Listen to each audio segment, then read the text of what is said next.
Hi, I'm Sean Kettlekamp, and I'm going to be reading Old Dame Trot and Her Cat. Dame Trot once went to a neighboring fair, and what do you think she bought herself there? A pussy, the prettiest ever seen. No cat was so gentle, so clever and clean. Each dear little paw was as black as a sloe. The rest of her fur was as white as the snow. Her eyes were bright green, and her sweet little face was pretty and meek, full of innocent grace. Dame Trot hurried home with this beautiful cat, went upstairs to take off her cloak and her hat, and when she came down, was astonished to see that pussy was busy preparing the tea. "Oh, what a strange cat," thought poor little Dame Trot. "She'll break my best china and upset the pot." But no harm befell them, the velvety paws were quite sure the dame for alarm had no cause. Next morning, when little Dame Trot came downstairs to attend as usual the household affairs, she found that the kitchen was swept up as clean as if Puss a regular servant had been. The tea stood to draw, and the toast was done brown. The dame, very pleased, to her breakfast sat down, while Puss sat beside her, on her armchair sat up, and lapped her milk from a nice china cup. Now Spot, the old house dog, looked on in amaze. He'd never been used to such queer cattish ways.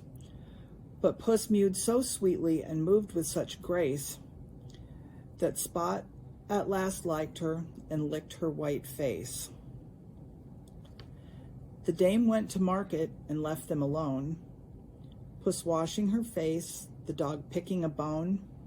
But when she came back, Spot was learning to dance from Pussy, who had once had lessons in France.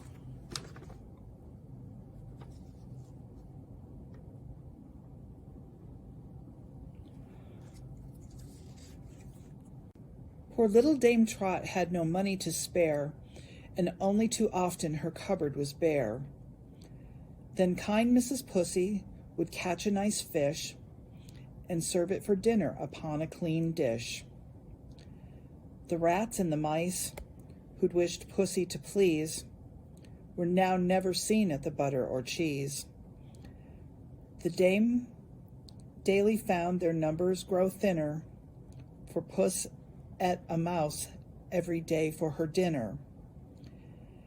If Puss had a weakness, I needs must confess, 'twas a girl of the period's fancy for dress. Her greatest desire, a high chignon and hat,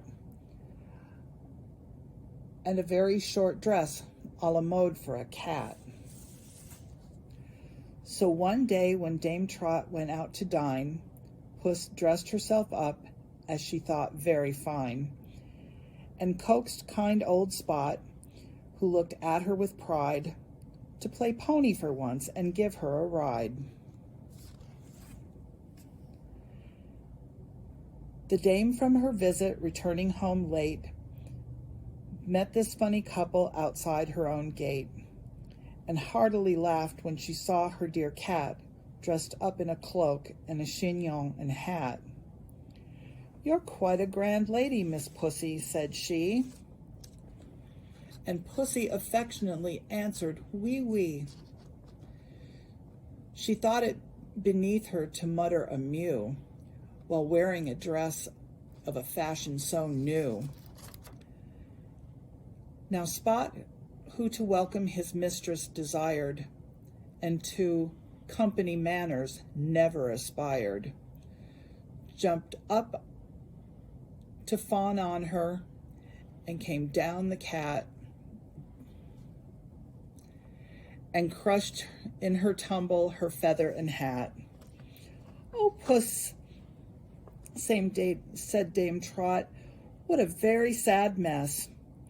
You'd best have remained in your natural dress.